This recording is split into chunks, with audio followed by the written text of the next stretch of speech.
Hi friends. As a guitar instructor, I often use shapes or patterns to help my students understand chords or scales, but none of these ideas work properly without learning how to tune the guitar first. So today we'll look at methods for tuning so you can get the right sounds out of your instrument. So here we see a basic analog guitar tuner. These compact tuners have been available since the late 70s and they're still accurate by modern standards. We call it analog because it has no digital processors necessary for converting its display to LED pulses or LCD imaging. Notice that it has a switchable position for each string. This means the tuner is intended mainly for standard guitar in standard tuning. I've deliberately detuned this guitar for the demonstration so that we can go through the process of tuning. I'm holding the same chord we saw in the intro, but as I strum the strings, you'll notice that it sounds dissonant. The sound is not focused, and it's obvious the guitar is not in tune. When using any electronic tuner, you want to make sure it has an adequate battery charge or it may not tune accurately. This particular model has a switch position that's indicated with battery, or BAT for short, and as you can see, the VU meter goes over to a portion of the scale that is marked to show clear battery charge. Now if it doesn't go all the way to the right, it may still have enough charge to tune properly, but this is a good thing to check before you get started. So first off, I'm going to position the switch to the right, which is the position for the smallest string, and it's worthwhile noting that I'll put my thumb across the other strings. Since they're attached to the same bridge, sympathetic vibration can cause the other strings to vibrate in the background. These are simple devices, and they'll get confused listening to more than one pitch at a time, so by laying my thumb across the other strings, I ensure that they can't be vibrating in the background when the tuner is trying to listen to only the small E. So here's my first string, and as you can see, the needle does not come up all the way. The middle of the scale is the indicator for the string being in tune. So here, as I play the string, I'm going to turn the tuning machine on the headstock, and I can watch the needle move right up to the middle. When it stops in the center, I should be in tune. By the way, the string is listening through this microphone, a small condenser mic that's actually built into the tuner. I've placed the tuner directly on top of the guitar so that it can maintain contact. This is another good tip for getting accurate tuning. If you expect the tuner to hear the string well so that it can accurately tune, it's good to make sure that you're in close proximity to the guitar, and I've found that by setting the tuner directly on top of the guitar, it gets the best response. So now, I'm just going to repeat the process with the second string. Again, I'm going to move the position of the switch to where it says B, which is the second string.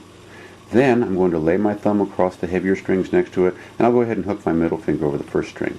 Once again, if I strum all these strings, the only one you're going to hear is the B. This time we can see it's to the right of the zero. This means the string is sharp instead of flat, so I'm going to have to move the tuning machine to let that note down. Now it's slightly below. It's usually a good idea to let the string go below and then tune up to the note.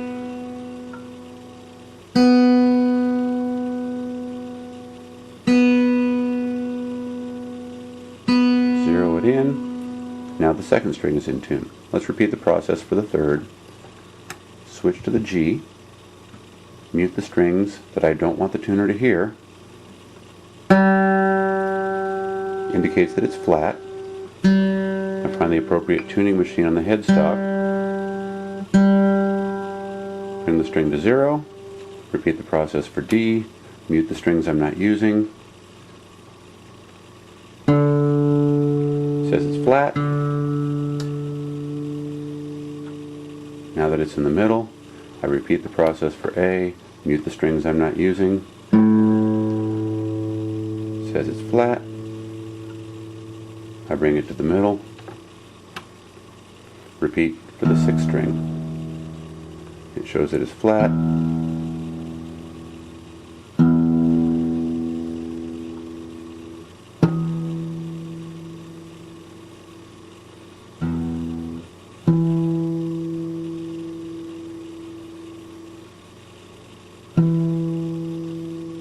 And once it stops in the middle, I should be in tune, but because I've had to add tension to several of these strings, I may have actually shifted the position of the neck slightly, so I'll go back and check again. It's always a good idea if you have to adjust more than 2 or 3 strings to go back to the first ones that you tuned. As you can see, it stops in the middle, back to B. This one's a little flat. I bring it to the center.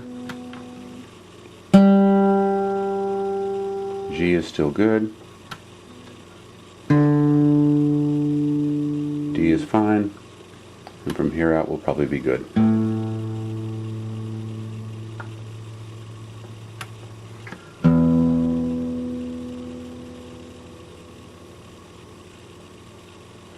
Now that I've properly tuned the guitar, I'll go back to the chord we started with. And there's our E minor. By the way, the condenser microphone that's picking up the sound of this guitar is actually open to any other noises that occur in the room, so even someone speaking, the hum of machinery in the background, other instruments can all cause disruptions in the tuning process. It's worthwhile noting that there are inputs on the side of this tuner, and that if you have an electric guitar and plug in them directly, it generally cancels the microphone, and this is a more accurate way of tuning as well if you have the option. Being able to plug directly in the tuner can eliminate interference and give you a better chance of accurate tuning as well. Here we see the control panel of an acoustic electric guitar with a chromatic tuner built into the transducer controls. By chromatic, we mean that we can tune this guitar to any group of notes, not just the notes of a standard tuned guitar. This is helpful for alternate tunings, tuning to capo positions, and because it's integral to the guitar, it requires no separate tuner and no microphone to pick up extraneous noise. To use this system, I simply press the button that says Tuner, and you can see a small indicator LED begins to flash up here to let me know the tuner is on. At this point, all the same mechanical processes I did for the other tuning will work just fine. I'll mute the other strings. In this case, though, I'm going to use a drop tuning, so I'm looking for E flat. Now, as you can see, there's a small LED here, and it says D underneath it. There's another LED over here that says Sharp. And when I put those two symbols together, it's telling me that the note I'm closest to is D sharp, which is also E flat. When it's lit right in the middle, this lets me know that the string is in tune. And since it already is, I'm going to move on to the next one. Again, I mute all the other strings and play the second string. In this case, it tells me the note I'm closest to is A sharp, and when it stays in the middle, that lets me know that that string is in tune. F and sharp, but I can see there's a slowly flashing LED on the flat side here. That's telling me that the string is not quite in tune. So I'm just going to bring that up slightly. When that stops flashing, I've got F sharp. Fourth string, C sharp, fifth string, G sharp. And again, this LED on the left is telling me every now and then that I'm just a little off. I get it to stop in the middle. I move on to the E string, or sixth string. In this case, again, that flat is telling me that the string is not quite in tune. I bring it up until only the middle light is lit. Now that I've tuned all 6 of these to flat, I have the same chord, but now it rings as a true E flat minor.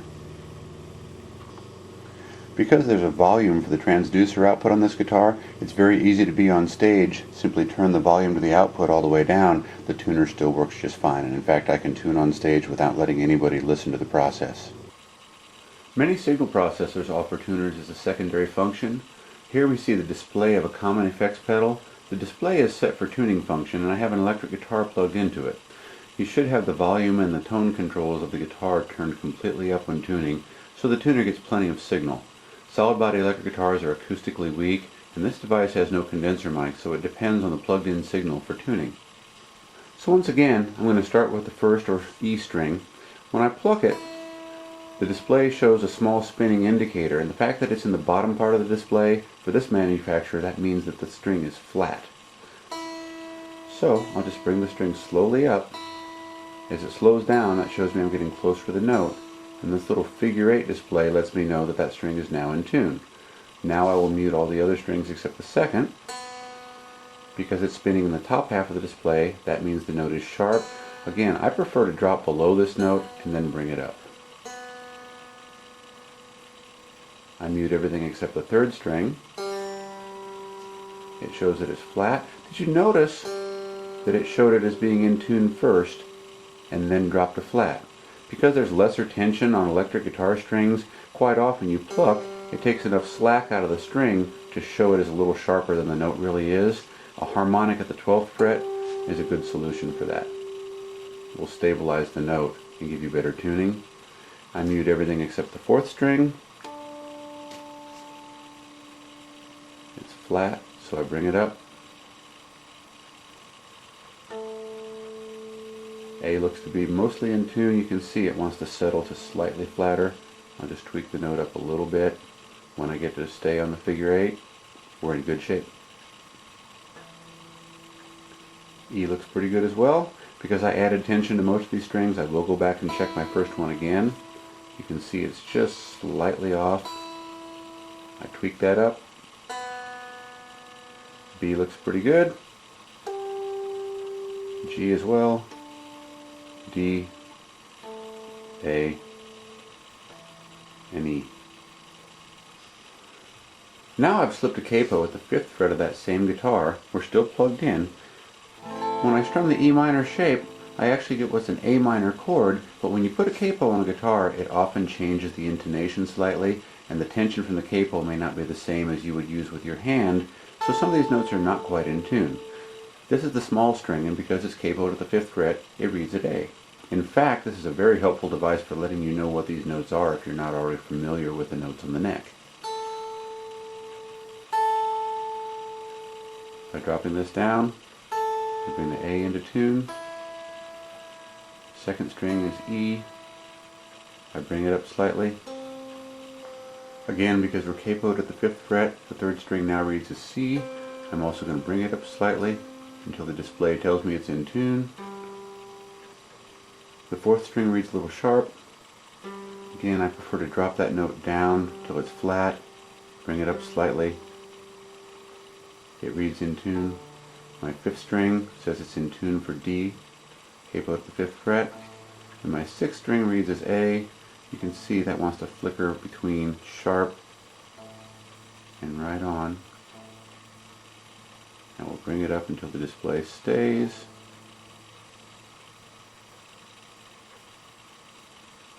And we're in tune, 5th fret.